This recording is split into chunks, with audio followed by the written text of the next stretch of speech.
The town of Dry Creek lay sprawled beneath a sky, so wide it seemed stitched from the breath of gods. Dust rose in lazy curls as wagons creaked and cattle bellowed, but few noticed the slim girl who moved like a shadow between the storefronts and the water troughs, her hair tangled, her eyes too old for her face. Her name was Clara, though most had forgotten it. She belonged to no one, marked by the early absence of parents and the thin, disapproving hands of an uncle who had taken her in only because the church said he must. His house was cold, his pocket shallow, and his heart shallower still. Clara learned young that the world offered little more than what she could carry in the cup of her own small hands, scraps of kindness, brief flickers of safety. Yet she had a soul like river stone, worn but not broken, smooth but not weak. She grew tall the way wild things grow, without permission, her beauty the quiet kind that blooms when no one is looking. Many looked past her. Some looked down at her. Few looked at her long enough to see the fierce, untended hope that smoldered just beneath her calm gaze. She met him one summer when the air smelled of sweat and gunpowder, a man with a coat too fine for the territory and a smile that slid around corners. His name was Jesse, though he told her later it was only one of many he used. He leaned against the rail outside McKean's general store, spinning a coin through his fingers, his eyes sharp as a blade in sunlight. When he saw Clara passing, basket on her hip, the coin stopped midair. "You sure move quiet," he said, voice low like a conspirator's, though there was no one near enough to hear. Clara did not answer. She had learned not to. But she paused, and that was enough.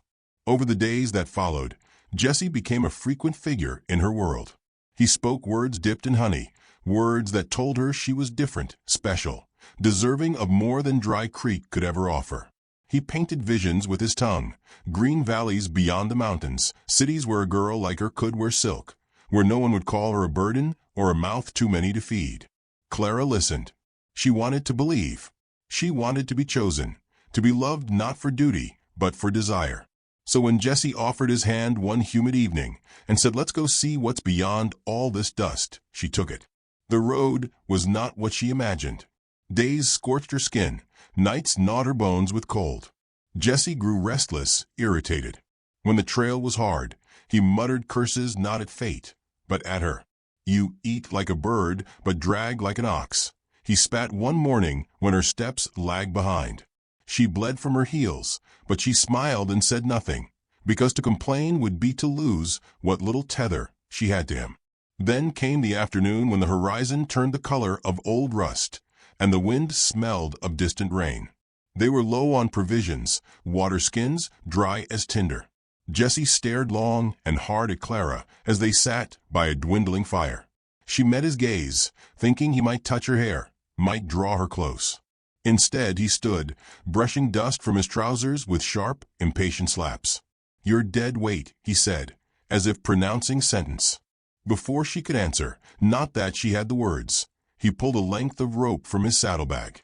She froze, the small animal inside her heart thrashing, but she stayed very still. Jesse's hands were quick and sure. He tied her wrists, ignored her soft protest like it was no more than the buzzing of a fly. He led her off the trail, deep into a grove of leaning cottonwoods, where the ground grew softer, the trees cloaked in mist like ancient sentinels. There he lashed her to a sturdy trunk, securing the knot with a cruel neatness that spoke of practice. He did not look at her as he mounted his horse. He did not say goodbye. Dust kicked up as he rode away, and she coughed, blinking tears from her burning eyes, the taste of betrayal bitter on her tongue. At first, she screamed. Not words, just raw, broken sounds that scattered the birds and silenced the crickets.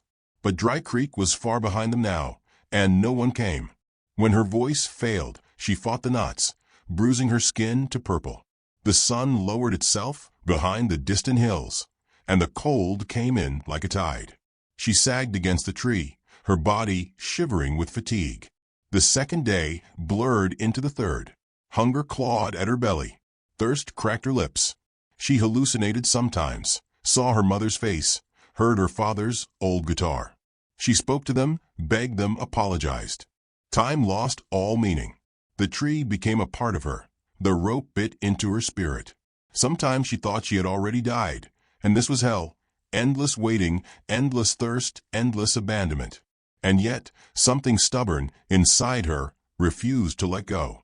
She dreamed of water. She dreamed of warm arms. She dreamed of being seen, not as something to be used or pitted, but something to be kept, cherished like the last blossom in a dying field. On the fourth evening, when the light went thin and strange, she heard it, a deep vibration through the soles of her feet. Hoofbeats, distant but sure. Her heart, the traitorous thing, flared with hope. At first she thought it might be Jessie, returned with remorse. But the shape approaching was solitary, different. No reckless clatter of hooves, no shouted curses. Only a rider, cloaked in dusk, moving with the patience of stone. She tried to lift her voice, but all that came out was a ragged whisper. Still, the rider turned. Closer now, she saw he wore his hair long, bound with leather. His skin gleamed copper in the last light, and he carried no flag, no banner.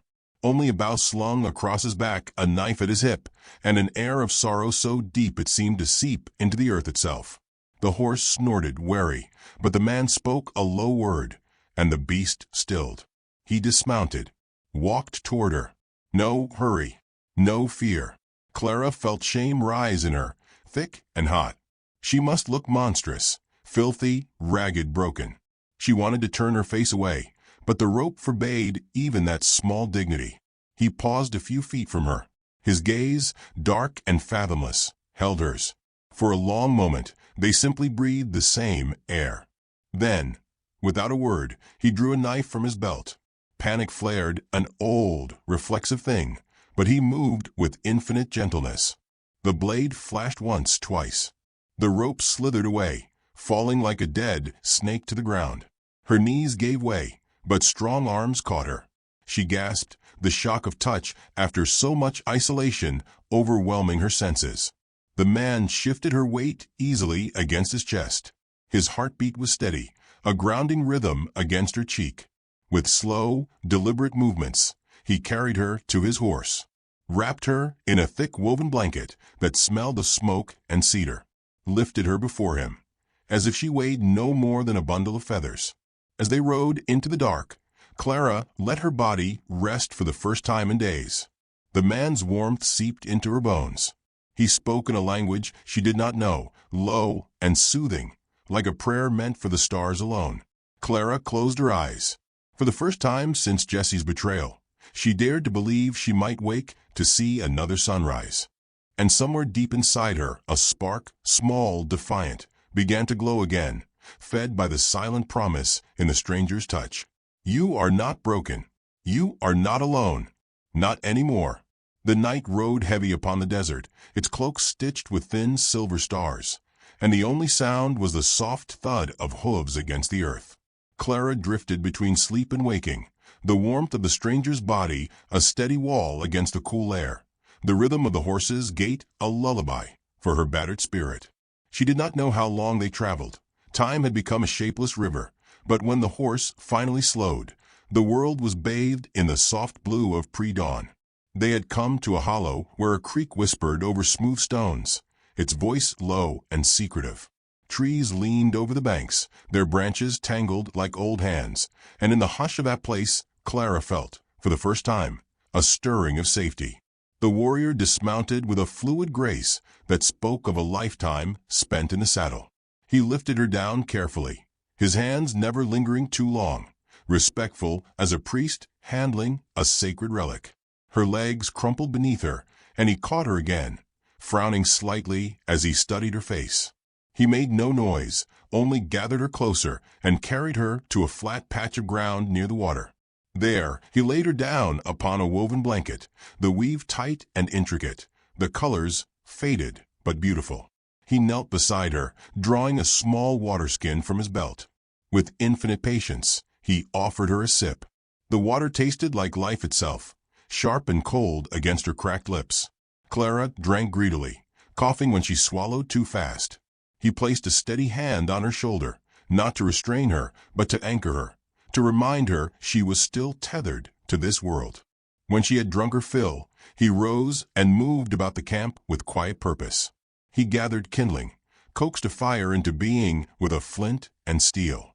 He tended to the horse, loosening its saddle and brushing its coat with long, sure strokes.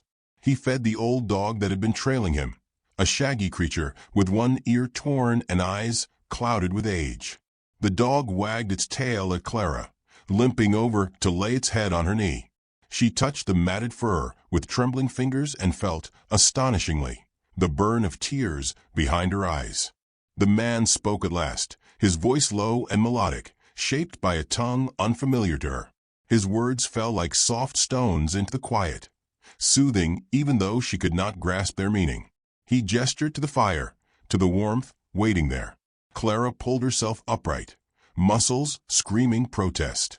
The warrior waited, neither helping nor hurrying her, and somehow that simple respect filled her with more gratitude than any grand rescue ever could. She crawled to the fire, curling herself beside its flickering heart. He placed a pot over the flames, the smell of simmering herbs soon filling the air. When it was ready, he offered her a cup, the brew bitter but healing. She drank, feeling warmth chase the chill from her bones, seeping deep into the places that had grown cold long before Jessie had left her. The man sat across from her, his legs folded beneath him, his eyes steady on hers. In the firelight, Clara saw lines etched deep around his mouth, a life's worth of sorrow and survival written into the very shape of him. His hair was streaked with silver at the temples, though he moved with the vitality of a much younger man. Scars decorated his arms and hands, not badges of conquest, but of endurance. She wanted to speak, to ask his name, to thank him, but her voice caught in her throat, strangled by fear and shame. What right had she to burden him further? She, who had been deemed so worthless, she was left to rot. He seemed to understand. He did not press her, did not crowd her. Instead, he withdrew a small knife from a sheath at his side and began whittling a piece of wood, the blade moving with a slow, hypnotic rhythm. The sound of it, the scrape and peel, filled the spaces where words might have gone, offering a kind of company that asked nothing in return. The day stretched thin and golden around them. Clara dozed in fits and starts, waking to find the old dog pressed against her side, the warrior still seated by the fire, always watching the horizon with eyes like storm-worn stone. When evening fell, he rose and prepared another simple meal, flatbread baked on hot stones, dried meat softened in broth. Clara ate slowly, savoring each bite. She caught him smiling once, a flicker so brief she almost doubted it. But it was real, and it warmed her more than the fire ever could. That night, he built a shelter from woven branches and canvas, setting it close enough for her to hear him breathing, but far enough that she could sleep without fear. As she lay wrapped in the thick blanket, listening to the creek's endless lullaby, Clara let herself believe, just for a while, that she might be safe. She woke before dawn to the crackle of the fire being rekindled. The warrior knelt by the flames, coaxing them into life with careful hands. She sat up slowly, wincing at the ache in her limbs. He glanced at her, and for the first time, spoke in words she could understand. "You are strong," he said simply. Clara swallowed hard, unsure how to answer. No one had ever called her that before, not even in pity. She had been called a burden, a mouth to feed, a foolish girl, but never strong. He saw the disbelief in her face and nodded once, firmly, as if to anchor the truth between them. He rose then and beckoned for her to follow. They spent the day moving slowly along the creek, foraging for berries and roots, setting snares with cunning hands. He showed her which plants would heal and which would harm, his lessons woven with patience and a quiet reverence for the land. Clara watched him closely, mimicking his gestures, savoring the rare feeling of being taught without scorn. There was a gentleness in him, but it was not the softness of someone untouched by hardship. It was the gentleness of someone who had carried their pain like a blade inside their chest and yet chose, every day, not to cut the world with it. As the sun sank low, painting the sky in bruised purples and golds, they returned to the camp with their modest harvest. Clara laughed, a small, startled sound, when the old dog stole a berry from her palm. The warrior smiled again, this time holding her gaze for longer, and something shifted in the space between them. Not romance, Not yet. Something quieter, deeper. The first slow, careful weaving of trust. Later, as they sat by the fire, she found herself speaking, halting, broken words at first, but once begun, they spilled out in a rush. She told him her name. She told him about Dry Creek, about Jesse, about the tree. He listened without interrupting, his face unreadable, but his eyes alive with understanding. When she fell silent, trembling from the force of her own confessions, he spoke a single word. Free. He said it as if it were a blessing, an invocation, as if by speaking it aloud, he could make it true. She bowed her head, tears tracking clean lines through the dirt on her cheeks. He did not comfort her with touch. He let her weep, let her feel every jagged edge of her grief.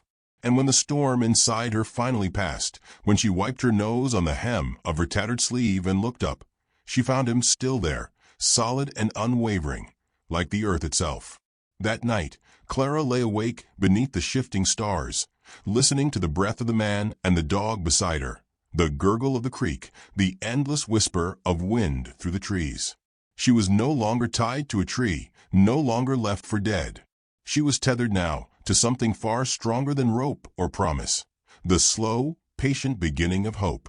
And as the stars wheeled overhead, silent witnesses to all the broken hearts mending beneath their gaze, Clara dared to wonder if maybe, just maybe, her story was not over yet. The days folded into each other like the slow turning of pages, each one bringing a softness that Clara scarcely knew how to hold. The creek murmured its endless lullaby, and the old dog, who she had taken to calling Moss, shadowed her steps with a devotion that felt almost holy. The warrior moved through the world with a patience that unsettled her at first. He never rushed, never demanded. He taught her not with harsh commands, but through example, his hand steady, his voice low and sure. He showed her how to track the footprints of deer through the undergrowth, how to braid grasses into strong cords, how to listen for the subtle shift in the wind that spoke of coming storms. Each lesson was a gift, freely given, and slowly Clara began to unwrap the tightness inside her chest. She found herself speaking more, small observations at first, then tentative questions. He answered them all with a quiet that made her feel as though her words mattered. He told her his name one evening as they sat by the fire, the sky bruised with the last colors of day. Toh Yah, which meant silent river. A name that suited him so well that Clara smiled without thinking, the warmth of it startling her more than the name itself. Toh Yah. She turned the name over in her mind like a smooth stone, fitting it against the shape of the man who had pulled her from death's doorstep without asking for anything in return. They fell into a rhythm, the kind that required no planning, no spoken agreements. Clara gathered wood while Toh Yah fished with a hand-carved spear. She mended worn saddle straps while he repaired the broken fletching of his arrows. Their lives wove together in threads too fine to notice at first, but growing stronger each day. It was in the smallest things that she felt it most, the way he handed her the choicest bits of meat without ceremony, the way he adjusted the shelter so that the smoke would not blow into her sleeping place, the way he always kept her on the side of the trail furthest from danger when they walked. One morning, as the sun lifted pale and gold over the canyon's lip, Clara caught him watching her as she braided her hair. She faltered under the weight of his gaze, but he only offered a nod, as if acknowledging some quiet transformation she herself had not yet seen. She was growing stronger. She was no longer the girl tied to a tree, waiting to die. She was becoming something else, someone forged by survival, but softened by kindness. It was a slow blooming, like the cautious unfurling of desert flowers after a rare rain, and Toh Yah never rushed it. He simply stayed, steady as the mountains that ringed the horizon. One night, when the stars burned low and close, Clara found herself awake long after the fire had died to embers.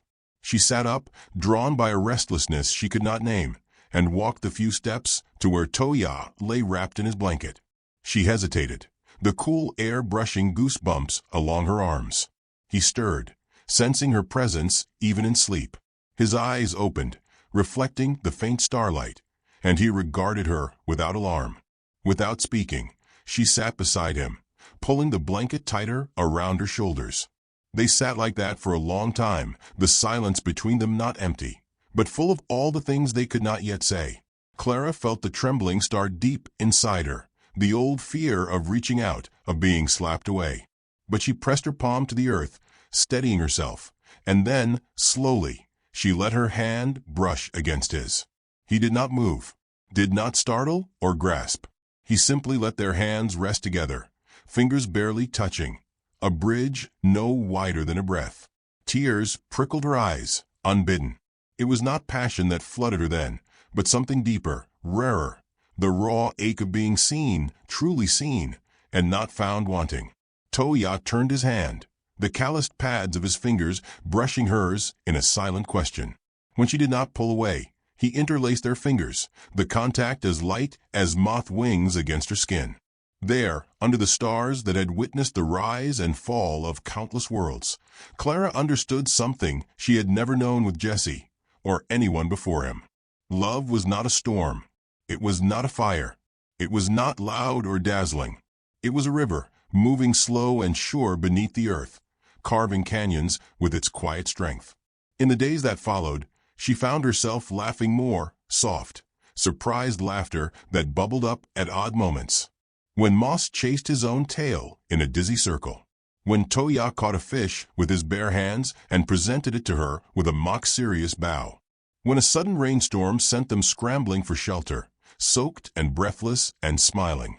She marveled at how easily joy slipped into her life when she was not guarding every breath, every word. Trust grew between them, not through grand declarations, but through countless small moments. The way Toh Yah always waited for her to decide when to speak, when to walk closer, when to share a smile. The way he respected her silences as much as her words. One evening, after a long day spent repairing snares and gathering firewood, they sat side by side watching the sky deepen into velvet. Clara felt the words rising inside her, clumsy and heavy. "Thank you," she said at last, voice rough with emotion. He turned to her, brow furrowed slightly, as if confused. "For finding me," she clarified, staring down at her hands. He shook his head slowly, the corners of his mouth lifting in a rare, quiet smile. "We found each other," he said, the words simple, but they struck her with the weight of truth. Clara looked up at him, really looked, and saw not just the man who had saved her, but the man who had stayed, who had listened, who had made room for her to heal without asking anything in return. Her heart swelled, too big for her chest. Without thinking, driven by something deeper than thought, she leaned forward and pressed her lips to his. It was not a kiss of fire, not a kiss of desperate hunger. It was a kiss like water touching stone, reverent, patient, filled with the promise of slow erosion, of deep change. He stilled, surprised, but then his hand rose to cradle the back of her head, his touch feather-light, as if afraid to break her. The kiss deepened only by a breath, a soft exploration rather than a conquest. When they pulled apart, the world did not shift or explode. It simply settled more firmly into place. Clara rested her forehead against his, eyes closed, and breathed him in, smoke and cedar and earth. They stayed that way as the stars wheeled overhead, the fire crackling low at their feet, and the old dog snored softly in the grass. In that moment, Clara understood that love was not about being rescued. It was about standing beside someone and saying, "I see your scars. I see your strength. And I choose you still." As sleep crept over her, she knew without needing to be told that whatever came next, be it hardship or joy, they would face it together. She was no longer a girl tied to a tree, left for dead. She was a woman reborn in the quiet shelter of a love built not on need, but on choice. And the story of her life, once written in sorrow and silence, was beginning a new chapter, one shaped by the steady, patient hand of a man who knew the true language of survival: kindness. The sun fell heavy and crimson behind the jagged line of distant hills, bleeding into the earth as if the sky itself had been wounded. The air turned sharp with coming cold, and Clara, kneeling by the creek to wash a bundle of roots, felt a shiver work its way down her spine. Something in the air had shifted, a tautness, invisible but undeniable. The birds had gone silent. Even the creek's endless murmuring seemed to falter, its song lost to a deeper hush. Toh Yah emerged from the trees, a bundle of firewood balanced against his shoulder, moss limping faithfully behind him. He set the wood down, his eyes sweeping the horizon. Clara watched the muscles of his jaw tighten. He had felt it too. They moved through the motions of the evening with practiced efficiency, but there was a brittle edge to it, a tension that crackled between them like dry tinder. Clara's hands shook as she gutted the fish they had caught earlier, and Toh Yah's watchful gaze rarely strayed far from her. When the fire was built and the food warming over the flames, he crouched beside her, his voice low. "Bad wind," he said simply, and though she did not know if he meant it in the way of weather or fate, the truth of it settled heavy in her bones. They slept in shifts that night, back to back, the old dog pressed between them, their weapons laid close at hand. Clara clutched the handle of the small knife Toh Yah had given her, the bone hilt smooth against her palm. She did not sleep much, the darkness filled with imagined threats, each rustle and snap of the forest, drawing her heart up into her throat. Near dawn it came. The first sound was a drunken shout, jarring and out of place in the sacred hush of the wilderness. Clara sat bolt upright, the fire's embers throwing long, skeletal shadows across the clearing. A second voice answered, slurred and mocking. Footsteps crashed through the undergrowth, heavy and careless. Moss growled low in his throat, the old dog's fur standing in stiff ridges along his spine. Clara's blood ran cold. She knew that voice. Even blurred by drink and distance, she knew it. Jessie. He had found her. A new voice joined his, younger, crueler, and Clara understood with a sick twist of fear that he had not come alone.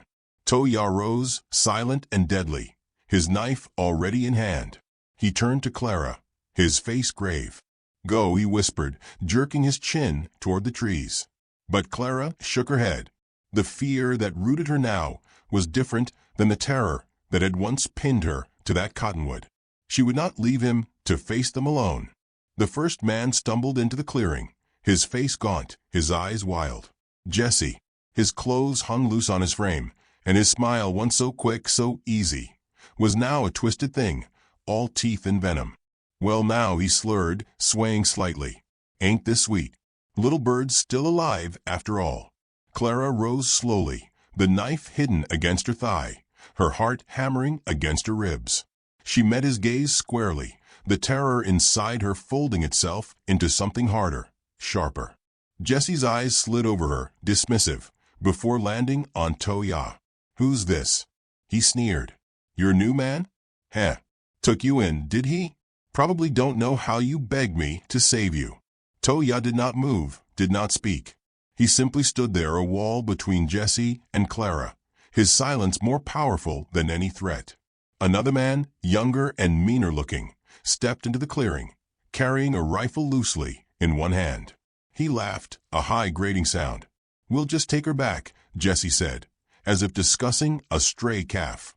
Clara tightened her grip on the knife, the blade pressing reassuringly into her palm. Toh Yah stepped forward, his body loose and ready, the firelight catching the gleam of steel in his hand. "Leave," he said, his voice low, steady. Jessie laughed, a raw, broken sound. "Or what? You'll throw sticks at us, Injun?" The word was a slap in the air, ugly and sour. For a moment, time stretched thin as glass. Then everything shattered. Jessie lunged first, a clumsy rush fueled by anger and cheap whiskey. Toh Yah sidestepped easily, the movement so fluid it was almost beautiful. His knife flashed once, carving a shallow line across Jessie's forearm. The younger man raised his rifle, fumbling with the hammer. Clara moved without thinking, a raw cry tearing from her throat. She hurled herself at him, the knife in her hand finding its mark in the fleshy part of his arm. The rifle clattered to the ground. The man howled, swinging wildly, but Clara ducked away, adrenaline sharpening her senses.